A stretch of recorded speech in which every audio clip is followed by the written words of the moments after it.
The views and opinions of the guest do not necessarily reflect the views and opinions of BODS Mayhem Radio Network, its staff, affiliates, or sponsors. Parental discretion is advised. Welcome to BODS Mayhem Radio Network. Yo, what's up, everybody? This is EriK Barath from the Indestructible Noise Command, and you're listening to BODS Mayhem Hour. Rock on.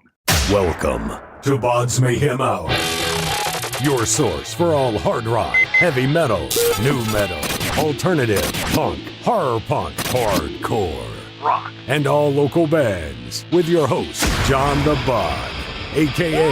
the Bodfather. Hey everybody, welcome to BODS Mayhem Hour. I'm your host, John the Bod, a.k.a. the Bodfather, and as always, I'm bringing you guys and gals awesome interviews. Today, it's an honor and a privilege to have Mr. EriK Barath, guitarist of Indestructible Noise Command, on the show. Indestructible Noise Command formed in 1985, folks, and will release their fifth album titled Terrible Things on March 8th. And the album is heavy, catchy, and just a non-stop pounding in the face of old school thrash metal. And they've put a little bit of twist on this, bringing some little bit of New York hardcore in this, if I have to say so. But it's good though, man, and I'm glad to see this band still around and still doing what they do best. So EriK, how's it going? Well, that's a hell of an intro there, John. It's probably the best one I've ever had. Thanks for that. Everything's going good, man. We're excited. The record comes out a week from today. You know, it's been 5 long years. We took a little bit of a break, but last January I just started writing again, and it was like just the shit was flying, one song after another. We sort of just went back to our roots. Sometimes less is more. We sort of stripped out some of the more technical aspects. Not to say that our songs still don't have some technical aspects to it, but we tried to just make it a little more straightforward thrash. We also incorporated sort of like what we did in the 80s. You know, we had biting social commentary, but with a sense of humor. You know, so our lyrics have a little bit of a humorous edge to it now. Again, I think people are too fucking serious nowadays. It's good to hear an opinion, but you know, not so serious. Get a little sense of humor in there. So we went back to our roots. We had probably the best time ever recording this record. And we're just stoked that it's coming out. Before the band formed, EriK, you were checking out all the music videos on MTV at that time, and plus music in general. For you, what was it that made you want that heavier and angrier sound brought forth in a band if you ever formed one? What was that ticking bomb for you? Probably the band that most influenced me as far as it showed me that music could be a lot heavier and darker was Venom. Before that, I was, listening to Priest, Maiden, Motorhead, and I mean, they were all influences, obviously. But once Venom came out, I was like, man, this is just nasty and dirty, and so Venom was sort of like the first, and then of course, I actually got my hands on a Metallica demo before Kill 'Em All came out because I was into tape trading, and I actually got demo with Mustaine and Ron McGovern, the original bass player. And so I was just like, wow, this is like what's coming out of California. And then, once Kill 'Em All came out, I was probably the first kid, on the block to have that. So those were the two main influences. It was Venom and then Metallica. And I knew that there was more to heavy metal than just sort of Judas Priest, and the new wave of British heavy metal. It really opened my eyes. Yeah, Ron McGovern was their old bassist prior to them. Cliff came along after that? Yeah. Cliff was on the album, but if I remember correctly, I don't think he played on this demo that I got a hold of. This was like, I think 1980, right around there, 81. But that was like when I just learned that speed can be cool. Speed can be, it could be still rock and roll, but it can be fast, so that was sort of my eye opener right there, and I knew that's what we wanted to do. Yeah, you didn't have to have those crummy power ballads. Yeah, exactly. Even though Metallica showed us that you could do a power ballad, it'll still be cool, Right. So yeah, we had a good roadmap. Growing up in the 70s and 80s, I think it was the best time for music. I consider myself lucky. I kind of hear what's out there today, and I wonder sort of, if you're a young person growing up, and you're a musician today, you know, what's influencing you? You know, I hope that some of the kings of rock and kings of metal are in your portfolio, so to speak, because I think it's important to keep listening to this stuff. I think it's timeless, and it's a good roadmap for any young musician to follow. Now, you guys were very young and new to the scene, and you recorded a demo tape in 1986 and immediately started booking bigger shows and sharing the same stage as with Exodus, Megadeth, and King Diamond.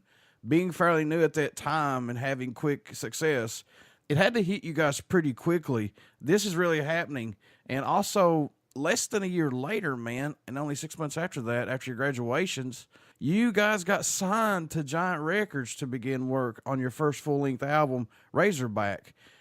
Like I said, this all had to be like a big whirlwind at that time and happening so quick. Yeah, you know, when you're kind of young and a little bit dumb, I think it's an advantage because you don't overthink anything. You just kind of, you know, you're very primal at that age. So you just figure, what the fuck, let's just go in the studio and let's just do what we do. It's funny because I listened back to Razorback, and actually, I still practice along with it because if we go on tour this year, we're gonna play a few songs from the old stuff, you know. But I was thinking, man, what were we thinking back then? Because everything was so fucking fast. I could barely keep up with it. You know what it was? We were all so amped up to be in the studio. We didn't play along with a metronome back then. You know, back then it was just like the drummer would start playing and we would have to follow him, you know. And we were all so like amped up on just Pepsi Cola and like just adrenaline that everything was about 10, 15 to 20 beats faster than it should have been. And man, it's like I play along with like worn out words and stuff like that now, and it's just such an elbow burner, you know. I'm like, fuck, you know, I'm not 18 anymore, but you know, it's a good workout for me. Indestructible Noise Command have released your single and video titled Fist Go Wreck. Was it hard to choose between the current set of songs on this album, EriK? Which one would be the first single and video? Also, what did you want that first song to say for Indestructible Noise Command, who have not, you know, got to hear of your music and see this and hear this? What did you want that to say? We thought Fist Go Wreck was a great first single because it was it's straightforward. It's just a couple of parts, very catchy. It's got a nice hook in the chorus. We knew we could make a fun video for it. We just invited a bunch of friends to like a keg party in our bass player's house, and we didn't realize what an old house it was until we got like 35, 40 people up in his bedroom where we recorded the video, and the wall that was behind me detached from the roof. Oh God! And there was a giant hole. The carpenters had to come and sort of like rejigger the house the next day because all the people were moshing in this living room, and you know you could feel the floor. It was probably made about 120 years ago, and as the floors were rotting on, you could feel that it was about to give. And so it was a blast making the video though, but we were all holding our breath because we were thinking this is going to be one hell of a YouTube viral clip if we all fall through the floor, you know, and we're all like in the hospital the next day. But you know, we had a great time. You know, the song really represents the album. It's fast, it's hooky, but it's a lot of fun. You know, I think it's a kind of song that you could have a good time. You could party with. You could go to the gym and have a blast with. Like it's got aggression, but it makes you feel kind of good, you know. So it was a good representation of the record, and we chose. It's the first song on the record too. So there you go. It's a good, nice, easygoing song. Is it fair to say that this album has some New York hardcore, influence on it? I mean, to me, it sounds like it, and that's good. This album is very good from you guys. Yeah, it's funny because. We've all been into hardcore all our lives. We all came up with the New York City hardcore sound. We used to hang out at L'Amour's all the time. We used to be sick of it all, and all those great bands. You know, it's funny how when I write, I don't think. I just I play the guitar, and whatever comes out. And I just figure that computer of a brain that I have, it has a long memory, and sometimes when you write, those little pieces of memory just sort of creep into what you're doing, even unconsciously, So when I was done with the album and we recorded it and I listened back to it, I'm like, damn, I hear punk rock, I hear hardcore, I hear definitely old thrash, and I'm not really sure where it comes from, But I mean, it's definitely from all the stuff I listened to throughout the years. I mean, again, I've been around for quite a while, so I started listening to this stuff in the very early '80s, So I don't listen to as much hardcore now as maybe I did before, but that doesn't mean that it's not in my DNA. But it's a diverse album, and I think that's what's missing a lot out there right now. Yeah, I mean, we've always, if anybody who knows INC, if you listen even to the first album way back then in the '80s, or if you listen to both the first two albums in the '80s, every song was very different, and that's sort of when I write, I definitely don't want to write the same song twice, not even close. And I have so many different influences. I mean, I obviously grew up with Queen and the Beatles, I mean, that was really all I listened to when I was like a little kid. And then, I discovered Sabbath later and Ted Nugent. But all that stuff that I listened to, the melodic stuff, the classical sounding stuff, it's all part of me. So, I mean, when I write, I actually write a lot of ballads. I mean, I write a lot of stuff on acoustic, but because we're a thrash band, we don't have that much room for it. But I sometimes can convert those thrash songs those acoustic songs into thrash songs, and that gives it a different feel. So I really try to bring different elements of my background into all my songs. So when you listen to an album, you get maybe, let's say, 10 songs in an album. Each song's going to have its own set of characteristics. I don't want to repeat anything. And I always want to keep the fans sort of off balance. Like, wow, I never heard a song like that before. And those are the kind of bands I've always loved, I mean, the bands I mentioned before, Queen and the Beatles, or even like the Killers, that's a modern rock band. I like every song is completely different. And so I try to incorporate that aspect into my writing. I just want every song to have something unique about it. I get shit for liking the Killers, but man, their songs are so catchy and they just, it flows and it's great. Yeah, I mean, and they admit it too. They love the late '70s and '80s. They kind of, I could tell they came up with the music that we listen to. So I think it's good to like a lot of different styles of music. Yeah. I think it's, especially as a writer, it's very healthy to. I mean, I like Prince. I mean, so all this stuff it mixes in. It helps you diversify your writing. It gives you different aspect of music. So I think it's good. Listen, I listen to metal most of the time, but I do like 25-30% of the time I listen to the classics, the Eagles, Fleetwood Mac. I listen to this kind of stuff, man. And, I think it creeps into what I do. Fisco Rec was recorded, produced, and edited by Sirio Solani. How was it working with him on this? It was great. It was Dave's friend, and I was just like, I see you've done some good video work. He lives in Connecticut there, and I said, we want to record a video. We want to do this. I kind of told him the plot line. We're going to be all like in a bedroom setting, like we're having a party, and all our friends come, and it's chaos. And he was just like, yeah, let's do it. And he was super cool. He was super laid back. I could afford it. We have to watch our budget, obviously. So he was very reasonable, and he was cool. And he was great. Like he did like 7-8 different edits. So the video came out just like we wanted it to. We wanted to look really old-fashioned, kind of old school. Everyone having a good time. There's a bunch of friends, most of the people in that video are lifelong friends, the guys who were at the INC videos in the 80s. So it's like sort of almost like a reunion for us. That's why we have so much fun doing it. Any song standing out more to you than any right now, EriK, if possible, on this album? I mean, I know this is like picking between your favorite collectible or child, and I know it must change every time you listen to it, but do you have any favorites, man? I have it's hard to pick one. I mean, I have several favorites for different reasons. I love Declaration because that song is about INC and is about the brotherhood that is the Indestructible Noise Command and how we remain such good. I mean, I met Dennis in 6th grade. I mean, this is how far back we're going. This is like 1980 like 1980. And then Anthony I met in high school. And, we've been together since then. And, this music kind of is, we'd be best friends anyway, but it's like a special thing that we share, so when we do it, it's like really special to us. So that song, we put the lyrics there, represent sort of like our history and like what people have thought about us, and us touring in the Beauville. We had an old Chevy Beauville van, piece of shit, and we used to drive that around to all our shows and touring and everything. So we included all of that in the song. So that one is probably one of my favorites. Identifier is probably another one too.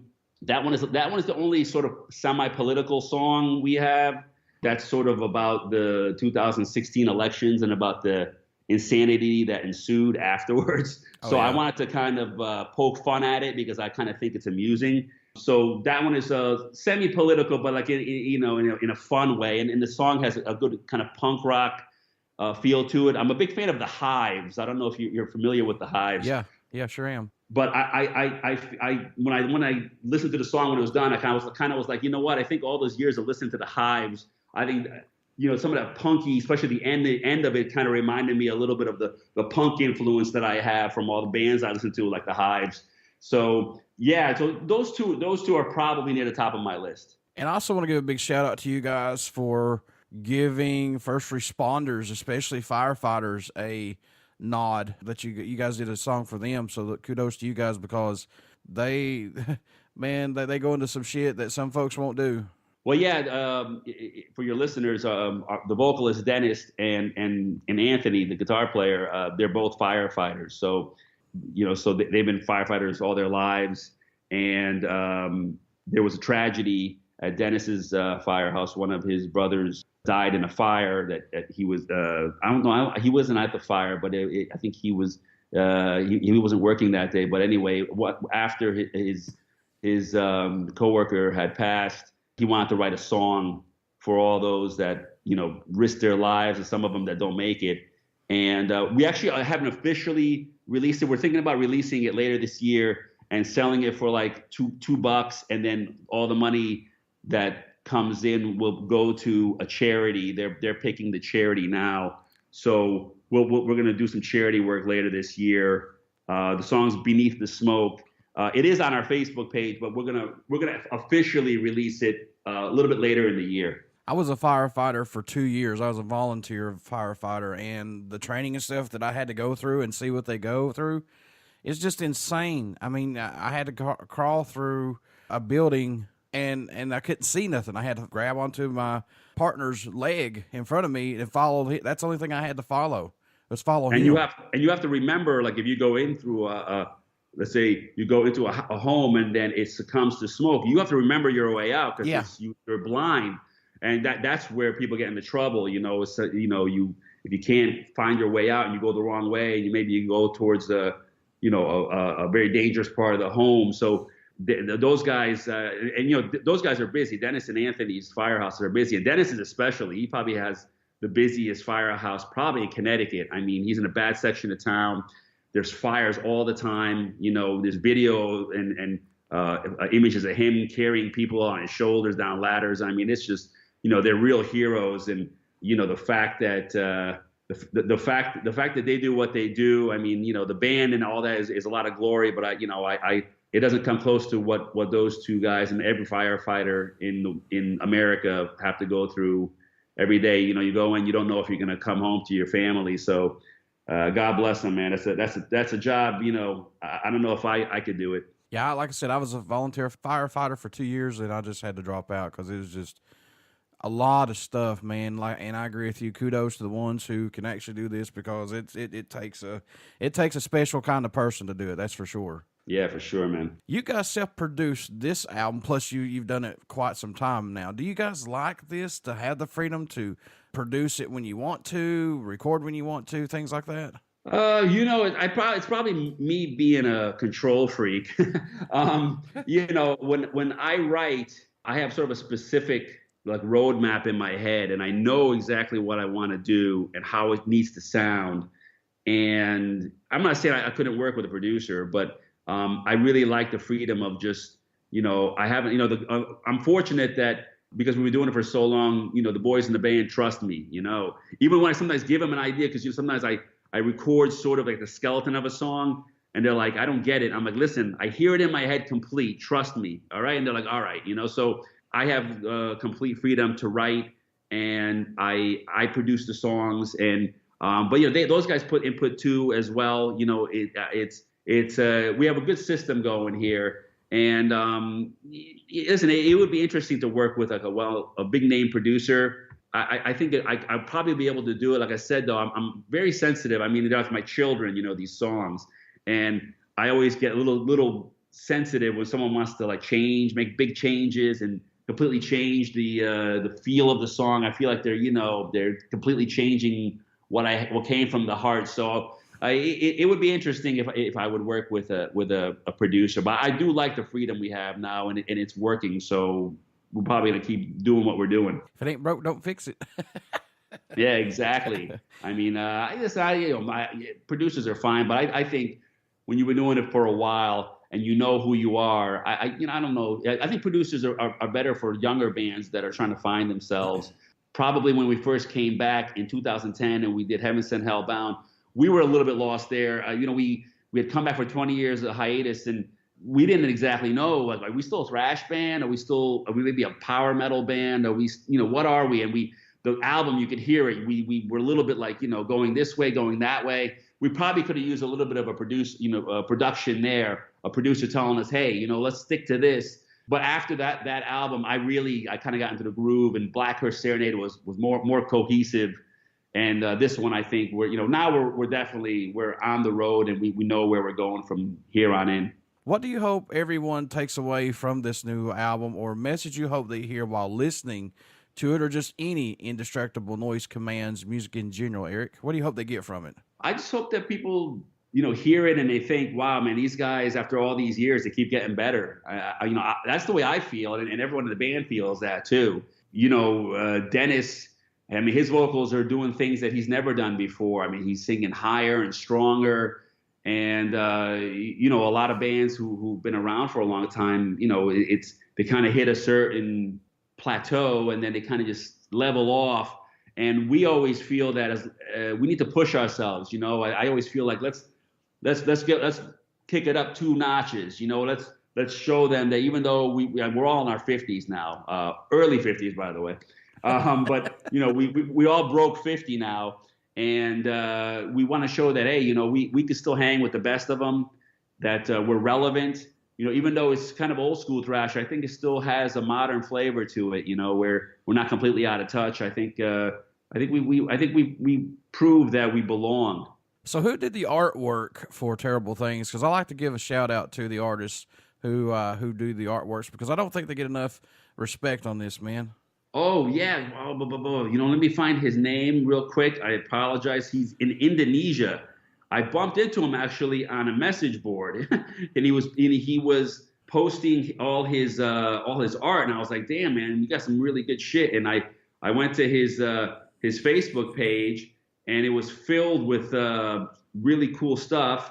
Let me find it, because it's an Indonesian name, and I apologize that I don't have it memorized. Yeah, he does some really good stuff, and there's actually 2 images on the album that he did. It's Den Yudi Art. I know that's weird, but DENYUDI.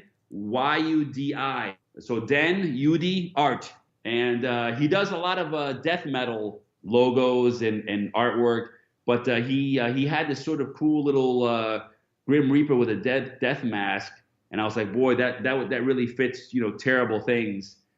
So he sold it to me. So yeah, you find some cool stuff. Someone's going to these message boards or these Facebook heavy metal groups. There's all kinds of young artists and people that are willing to give you some really nice artwork for a very decent price. Now this band has took hiatuses a couple of times, which bands do sometimes. But how much growth musically have you seen this band and yourself go through up to the release of this album, or has it just been more of a personal growth for all of you guys involved in this? Well, I think with every album you grow. I think it's sort of getting the hang of it, more or less. At first you're sort of trying to fumbling around, trying to figure out who you are, because as we're growing older all the time, and new influences are coming in, and so you're always trying to figure out, who am I right now today? Because it might not be who I was a year ago or 5 years ago or 10 years ago. I mean, it's been 5 years since the last record. So That's why it's always interesting. When I start writing, I never really know what's going to come out of me. I mean, I've written a lot of songs since this album. I probably have enough for the next one, and it's always changing. And I, as a guitar player, because I like to practice, I don't ever think I'm too good to not practice, because I'm always practicing. The songs will get a little more technical. I always try to push some of the rhythm lines, some of my leads. So musically, I want to always try to do a step up. And then with vocals, that's really on Dennis. But because he's expanding, I could work with him on more sweeping melody lines that go from highs to lows. And that's nice. It's nice to have more weapons in the arsenal. So, we grew a lot from Blackhurst. We're planning on growing again for the next one. Do you like to do anything differently during the writing and recording process to help keep your mind fresh and open, to not get bored or not get stale? Do you like to do anything differently to kick it up, maybe? No, not really. I actually don't ever sit down to write a song. I never put pressure on myself. It's very organic. I pick up my guitar, I start strumming. I usually have some TV on, believe it or not. I'll put on one of my shows that I like, Game of Thrones or whatever it might be, or Walking Dead, and I'll just start playing along, while I listen to the show, and I'll just start playing. I'm like, oh, wait a minute, stop. I'll press pause, and then I'll kind of finish the riff. And if I like it, I'll grab my phone and I'll do sort of like a selfie video of me playing the riff. And then later I'll go to my studio and sort of develop it and form it into a song. So that's sort of it. I never put pressure on myself. Like, I need to write a song, or I need to write a thrash song. I need to write this kind of song, or that. It's sort of just like, the best thing to do is just lay back, have a good time, and just let it happen. And that's always been my attitude. What can fans expect at a show from Indestructible Noise Command who have not got to see you guys live as of yet? Well, we always try to, ever since the 80s, we always try to put on a really good show. A lot of movement, a lot of crowd participation. We used to have the whole crowd just basically jump on stage and be, stage diving. We used to have guys with, they take off their clothes and run across the stage with just a sock on their cock, just running across. It was like Animal House, really, most of our shows. And we still, we're still on. Listen, thankfully, we're all healthy and really in really good shape. We all work out a lot, so we still have a lot of movement. We still, we still have a lot of fun, and we really want to get on tour. It's a little bit harder now. Well, actually, a lot harder than it was back in the 80s. Nowadays, if you want to go out with a band, that's kind of big. A lot of them want you to buy on. They want you to actually pay to get on it. So they won't even pay you. You have to actually pay to get on it. So it's tougher. It's tougher these days. We're trying to get on some festivals. I'm gonna be talking to some booking agencies once the record comes out next week, and radio starts today too. So the big promotion, the big push starts now. But we definitely want to get on the road. We'd love to get out with like another classic kind of thrash band. I think it'd be cool to have like an old school lineup. But that doesn't mean that we wouldn't go out with someone newer, But we're really hoping that we get out on the road this year and we did go out 4 years ago across the country, but we didn't get down to a lot. We didn't get down to Carolinas and Florida and Louisiana. We missed a lot of states. I know a lot of states wanted to see us, so we hope we do something a little more extensive this time. 2010 rolls around. You guys have been out for a little while, and then you start working and writing for Bleed the Line EP.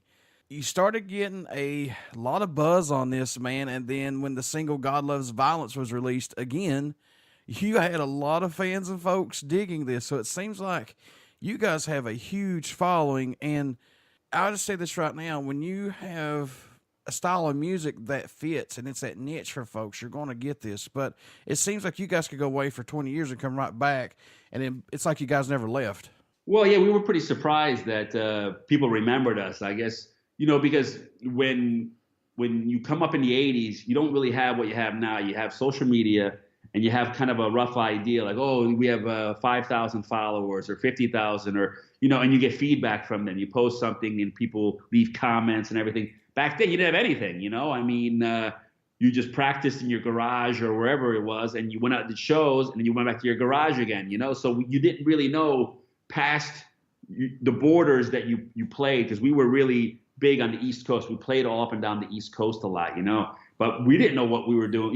Did people know us in California? Did people know us in the UK or, so now that we do have social media, and we get hit up all the time, people in Chile, people in Brazil, fans all over the world. They're like, oh, we love you guys. Come to this country, come to that country. And I'm like, wow.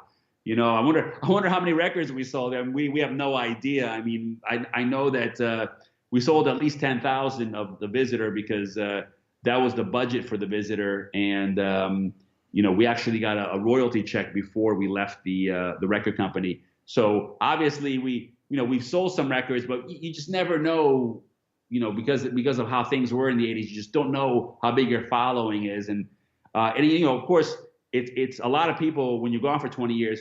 I mean, I got just this morning, somebody hit me up and they're like, dude, you guys are back? I was like, you guys broke up in 1990, you're back? I'm like, we've been back since 2010, dude. Where you been? And, he's like, I just heard about it. It's just some dude it was in the UK. And so I think a lot of fans probably still don't know that we're back, because it's even though we made a splash, I mean, we haven't been like in, like a feature in Metal Hammer, like we used to be like in Kerrang all the time. But, I don't think we've been mainstreamed enough for a lot of our fans to even know we're back. Every day, new people are rediscovering us. So, it's good. It's every day our legion is growing, but it's going to take some time to get out there. We have to get on tour. That's really a big part of it. Is there an album possibly, EriK, that didn't get enough respect that you thought that it should, or get the abundance of sales you thought that it should possibly? Our last album, I mean, we really liked Blackhurst Serenade. It was a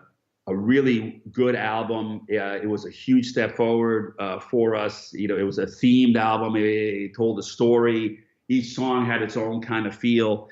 And it was the rollout was we were with a record company, and I just felt it was a little bit poorly executed. It's important when you release an album to try to release not around the time when a lot of big bands are releasing. And when they released our album, because we had no say in it, they chose the date. We were released with Slipknot, Machine Head, I think Children of Bodom, which funny enough, I think Children of Bodom is also releasing next Friday with us again. They're following us. But there was like 5 huge bands that released, and because of that, we kind of got buried, it was hard to include us in like a lot of press release, a lot of websites didn't really run us. The radio, we didn't do as well as radio as we thought we should. This time though, we really strategized, and we found a good time to release. We've been on the internet, big websites. We're getting in magazines too. So things look better this time. But yeah, I kind of felt like Blackhurst. I was disappointed in the rollout because we were really stoked on that album, and it kind of fizzled faster than we thought it would. But listen, the good thing about music is it's once you record it, it's forever, and it's still there. And I think this album, now that we're doing better now, I think people will revisit Blackhurst Serenade, and it's a great album as well. Folks, for the ones who don't actually follow Indestructible Noise Command, who don't know their history, they had 2 albums out before Pantera, and this is cool. Pantera actually opened for Indestructible Noise Command. At that time, EriK, when you seen them playing and everything, what was your thoughts, and did you ever think that they would be the ones to kick that door in for metal at that time, possibly? Well, we had booked a show at the Cat Club in New York City, and our manager had said that a band called Pantera is going to be opening up for you guys. And I knew who Pantera was because I had, what was that album? Something Jungle. It was their self-release. It was like, that's when they were like Van Halen. Yeah. And I remembered that. I remember that album. And I knew that Daryl was a great guitar player. He was like riffing like, Van Halen on steroids. So I knew that he was going to come in and kill it. But, when they came and we hung out with them, they were super nice. And we became good friends with them. And, I remember them doing a sound check, and I was like, Jesus Christ, man, what the fuck happened? I mean, because that was, you know, they were the Cowboys. That was the Cowboys from Hell stuff that they played. And I was like, boy, that ain't the Pantera that I got on record, you know. And they were great, you know. They were fantastic. You know, I was playing a guitar solo, like a solo, you know, in our set. And Daryl did one, and I was like, you know, I think we're gonna cut the guitar solo for tonight. You know, he was just, I mean, and he was just sick. I mean, you know, people remember, you know, in the 90s, you know, what he was, but you know, we got to see him before he got famous, and I'm telling you, man, he was always that good, you know. Yeah. But the nicest guys, man, really nice, and we became friends. We used to hang out with them every time they came, either to New York or Connecticut. Really cool. You know, and it's funny because when we released Heaven Sent Hell Bound, we had all the Pantera comparisons, you know. It's probably because of Dennis's voice, because he was coming back after 20 years and he didn't have the range that he usually does. So he sang in his lower range. And, you know, unfortunately, a lot of people compared it to Pantera. But I think a lot of people don't even know that, you know, Pantera, I mean, we were around before Pantera. So, you know, I mean, this is the way things are. People will compare you to other things. And I guess it's not the worst thing to be compared to Pantera. But I think, you know, nowadays with the material where we are now, I mean, we're definitely back to our old school kind of thrash roots. And I don't think there's any Pantera in us at all these days. That album you were talking about was Projects in the Jungle. That's right. Projects in the Jungle. I had it on vinyl. And, you know, I wasn't really into the music, I mean, but I just loved the lead playing, you know, so I just used to listen to it just for the leads. And it was just a shock to hear them when we played with them because, you know, like I said, that was when they had all the Cowboys from Hell stuff. And I was like, boy, these guys are fucking heavy. And then we played with them, and supposedly they were actually doing a showcase for whatever label they were on. Was it Atco or one of the major labels, Atlantic. Anyways, they played, and then literally like 8 months later, I'm in a record store. Remember those? But when we had record stores, yeah. And there was Pantera. You know, I was like, wait, we played with these guys, and you know, I looked in the back. I was like, holy shit, they're on a major label, and we heard it. We were all like, you know, oh my god, these guys are gonna be the next big thing. Yeah, and they certainly were. So listen, these are the things you live for as a musician. You know. People ask, you know, why do you do it? You don't make any money at it. It's like, you know, it's meeting these great people, you know, and there was never any hard feelings like they made it and we didn't. I mean, you know what? They deserved it, man. You know, they were great and a great bunch of guys. And it's a tragedy, you know, like what happened, you know, the whole history.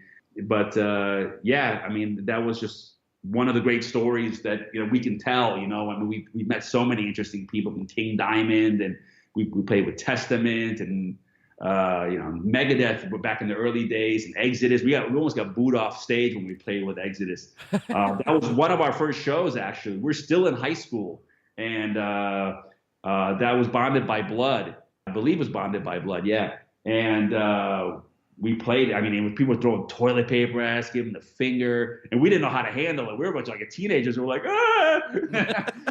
Yeah, why don't they like us? We're good. You know, we don't understand. By back then, you know, it was like tribes, you know, like we're the Exodus tribe. Fuck you, you know. And so, you know, but listen, it's all awesome experiences that we could talk about. We still do. We go out to beers. That's all we talk about. We're probably annoy the shit out of people that aren't in the band.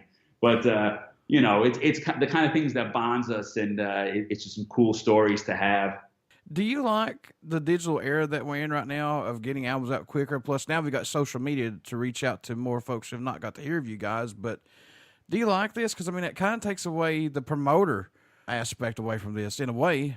Well, we do have, we hired promoters. So we do have one in Europe and one in the United States, and we have a radio promoter as well. So, you could release an album yourself, which is kind of nice. You know, plus nowadays with technology, the cost of recording an album is much cheaper. I mean, Jesus Christ, when we used to record in the 80s, everything was that 2-inch tape, you know, and I mean, recording, I mean, you needed like 10 grand, you know, and even then it wasn't that great, you know, like 10 grand. Now you can record an album for like 5,000-6,000, you know, I mean, it can sound pretty damn good, and it's all digital, and, you know, it's easier to kind of handle and edit and mix. So, you know, the technology aspect, it's good for bands because you can release albums yourself, but you still do need promotion because, it's like the old saying, if a tree falls in the woods and nobody hears it, doesn't make a sound. And it's sort of like the same thing with music. If you make an album, nobody hears it, then who gives a fuck? You need people working it and getting it into guys like, to you, to radio stations, to magazines, to websites, to get a buzz going, because then if people hear it, then maybe they'll buy it and then you can make another one, because you can recoup your money that you invested in this. I mean, we are self-made, we are self-funded, we pay for everything ourselves, we work our jobs and we have to kick in our own money, and we're okay with that. Actually, we like it better. We had a record company for the last one. Like I said, we didn't like the way sort of things went down with the release, and now we're in control, and it's nice. So, but yeah, with the digital age, though, there's positives and negatives. The download thing, the illegal download thing. I mean, that's a problem. It really is. It's I think it hurts bands because I bet you 80% of the people illegally download stuff. They don't buy it, and that that kills us. I mean, it's really hard. It's hard, dude. It's hard to sell like 3,000 records. And back in the day, I mean, if you didn't sell 10,000 records, you're a loser. So I mean, so things have changed, and so the money question becomes a problem, because back in the 80s, the record company would pay for your recording and for promoting, and they would give you some money to go on tour, like tour support. Nah, forget it now. If you get signed, they're gonna give you maybe a few $1,000 for recording. You put in the rest. For promotion, they maybe, if you're lucky, they're gonna put in a little bit. You got to put in the rest. They're gonna want part of your T-shirts and your merchandise. They're gonna want part of maybe even your booking for concerts. It's tough, man. It's really tough, and I think it's also a little bit unfair for the fans because now that there's downloading, you could download 100 albums in one day, and how are you gonna really bond with a band like that? Like if you have so many songs, so many bands you're listening to. Back in when I was a kid, I used to go to a record store. I used to go there with $20, buy 2 albums. I used to stare at them. I used to pull the lyrics out. And now because it's all digital, it's all sort of just like noise and background noise. So I don't know if people get married to bands as they used to back in the 70s, 80s, even in the 90s. Now it's like slutting around with music. It's everybody's your girlfriend for the day. The digital era, the era has definitely some positives, definitely some negatives. But yeah, that it is what it is, and you have to try to work with it. In your own opinion, what does Indestructible Noise Command bring to the table for music that's not out there as of right now? When we kind of got the songs together, I mean, we definitely said that there's not enough, listen, there are definitely great thrash bands out there doing great thrash. I'm not going to say that we're the only ones. But when I listen to all the bands that we came up with, a lot of them aren't doing thrash anymore. I mean, Metallica certainly aren't really doing thrash anymore. Slayer's retiring. A lot of bands that started out really thrashy, they're not as thrashy anymore. So we're trying to kind of keep the faith. I'm not saying we didn't reinvent any wheel, but we do it our way. We definitely have a lot of influences. I think that a lot of other bands don't.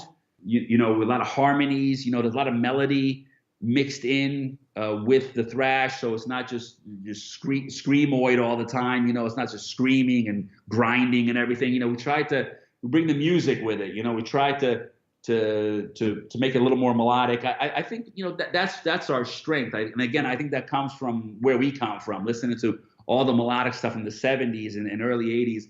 I think it kind of sunk in, and that's why you hear a little bit of the punk and you hear a little bit of the Queen and all this stuff that we grew up with. It's in there. You might not hear it at first, but it's there. Is there a country that stands out or even shocks you guys of this day that Indestructible Noise Command gets support from, where your music even gets played in that country? It's always the South American countries. It's like these countries where you think, man, it's like it's pretty much third world through a lot of the country, but people know us, and I'm like, wow, how did they hear it? How did they hear our record? Some of those people can't even afford electricity. I mean, how the fuck did they, how did they get their hands on our album? I mean, or are they passing around MP3s or I mean, so it's always awesome to me to hear, like, people from Mexico and Brazil and like I said, Chile and all these countries that I don't even know anything about, but I just know that they're poor and they just contact us all the time, they say I'm the biggest fan, and there's so many fans on here. Or India too, I get hit up from India. I'm like, India, how do we get out to India? So who knows? Maybe we're like maybe we're like Bon Jovi in India. I don't know. I mean, we'll play for Vindaloo. I mean, we're cheap, so we'll play.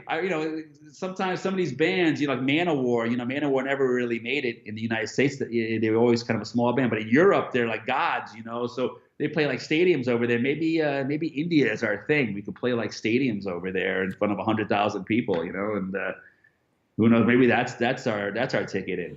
I've always said, man, it's cool when you see your band reaching out that far and across the seas like that, because music is a universal language and release for all of us. Yeah, that's right. And metal has a reach. People think metal is so underground, but it really isn't. I mean, metal's always been in the mainstream of music. I mean, sure, it's not up there with like the Elton Johns and stuff like that, but it's everywhere. And if you go to Europe, I mean, no disrespect to America. I mean, America still has some real hot spots of metal, but boy, Europe, it's just such a different world there. I'm actually going to Budapest Tuesday, and I got a couple of interviews there. And I mean, Budapest is like a huge hub for metal. I mean, It's just you could play in front of like 100 people somewhere in New York City, on Tuesday, and then Wednesday go to Budapest and there'll be 1,000 people there. It's just in Germany and parts of Italy and Spain. I mean, there's lots of metal in Europe, and they love the classics, I mean, not to say they don't like new stuff, but they really hang on to the roots there. It's really nice, It's nice that they remember and they pay a lot of respect to the classics. I know you guys have been around since the 80s, and I'm sure you get a lot of this, but what's it mean to you when you receive an email from a fan, or prior to your shows or after the shows, they say your music has pulled them through a bad experience or gave them the inspiration to overcome obstacles, or just lets them relax and get away of the everyday bullshit that we go through, man? How does that feel to this day to you guys? Well, that's really what it's all about. Like I mentioned before, we don't make a living at this, so you find these things to grasp onto because some things are more important than money, so the brotherhood between us and the feedback and the experience that others from outside give to us, that's really what it's all about. It's about, when we play that show and there's all those fans there and, you see them like singing along, like songs that are, 3 decades plus old. And, I mean, it's something special about that, so when people give you that kind of feedback, it really stays with you. And it tells you, hey, you know what, you're doing something right. And keep doing it, I mean, it makes us happy, it makes them happy. I mean, that's really all you could really ask for. My favorite album from Indestructible Noise Command is Razorback. Yeah, I know that's their debut release, but that album is fucking so good, man. It's just like a taste of honey. Thanks, man.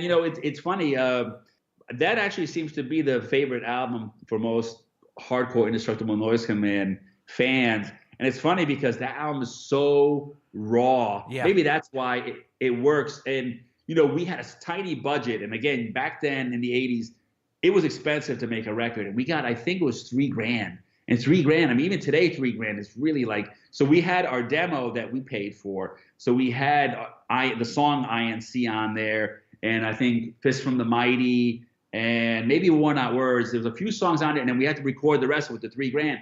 And it was one of those things where we went in and we're like, we're going to record all the songs like in one day, and we all played together basically. And it was just like, our drummer was like, Gary back then, he was excited and he was a little bit hyper, and everything was like, again, like 10, 15, 20 beats per minute faster than we had written it. Cause we were all, we were amped up at the same time. We're like, shit, we got to record all these tracks like in 8 hours, So 1, 2, 3, 4, it was like boom, machine gun on every song.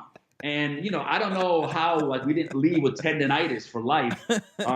but we made it through. And, you know, I think because of that raw excitement and energy, I think that's why the album has that vibe. You could feel it almost like it's a nervous kind of energy, like, we're going, let's do it. We're young and crazy. We're going to fucking do it. And there's mistakes on the album, but, you know, I think, again, that's part of the magic, you know, that we were young and we were raw and we were green and we were starting out and we were excited and the world was in front of us. And I think you hear all those colors in that album. So I get where you're coming from. And listen, it's a special place in my heart too, because it reminds me of high school, you know. I mean, when you don't have a care in the world and you're just trying to get laid and, you know, I'm going to grow my hair and play guitar. Maybe that'll help. And you know what? Hey, it did help. You know, it was a lot of fun. And you know, some people say The Visitor because that's our second album. And by then we had gotten more sophisticated and you know, we were tighter and we were much better as a unit. But it's always between those two albums. Yeah, and I'm not knocking any other albums. I mean, you guys have great music, but that one to me just stands out more. And plus, I like some other songs with you guys. Some of my favorites is Swallowed. That's a badass song. God Loves Violence. And I can never pronounce this last name of this song. It's Fist of Fascista. Is that right? Fist of Fascista. Yeah. Fist of Fascista. There we go. Yeah, Fascista. Yeah, that was like a kind of groovy kind of like heavy stuff. You know, that was the video for that was really cool. So that album has a whole like different feel. Like if you listen to the first two albums and you hear that, and now you listen to this, I mean, people are like, wait, is this the same band? But it's like, you know, again, that's just us, you know. I mean, I think maybe my ADHD, you know, keeps pulling me like, you know, I forget what I did before and I go like in another direction and I kind of bring the fans along with me like, hey, this is where I am now. You know, I was there, but now I'm here. And I think it kind of works out. I think it's never the same album twice, that's for sure. Folks, you want to get out and pick up this album, Terrible Things, which will be out on March 8th. This is their 5th album.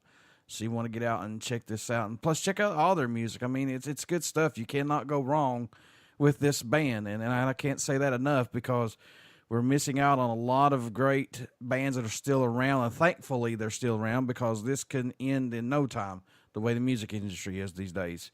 So, that's right. EriK, how can folks stay in touch with you guys? Buy some merchandise, tour dates, whenever this happens. How can they do that, my man? Probably the best way to do, you know, we had a website, but we never updated. I'm just too damn lazy. So the best way to do is just go to Facebook, and you could type in Indestructible Noise Command, or it's Facebook/INC Metal, INC Metal, and that's where we are. You know, we post everything there. All the news, all the video clips, tour dates, or whatever. So we post a lot of old school photos, you know, from us thrashing out in the '80s, you know, on stage. So it's a lot of fun, and we hope to listen. We're pushing hard, and we're going to go all out, and we want to get out there and do some cool shows, some touring.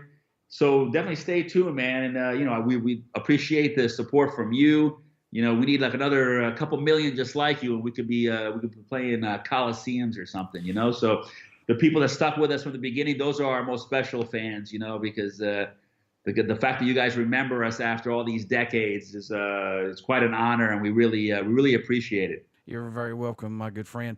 Before I let you go, would you care to do a promo for my show? Yeah. Yo, what's up, everybody? This is EriK Barath from the Indestructible Noise Command, and you're listening to BODS Mayhem Hour. Rock on. Everybody stick around. We got some great stuff coming up, and you only hear these interviews right here on BODS Mayhem Hour and BODS Mayhem Radio Network. Please get out and check out our Facebook page. It has our YouTube link, plus it has our podcast link, and soon we'll have a Twitch link. And also get out and check out Indestructible Noise Command. I'm telling you right now, you will not be disappointed in this band throughout their whole library of music that they've got. So please get out and check them out. And you never know, you'll discover a new band and love them just as much as we do. EriK, thank you so much, and the best of luck through this year, man, and beyond. Thanks a lot, brother, man. Thanks a lot.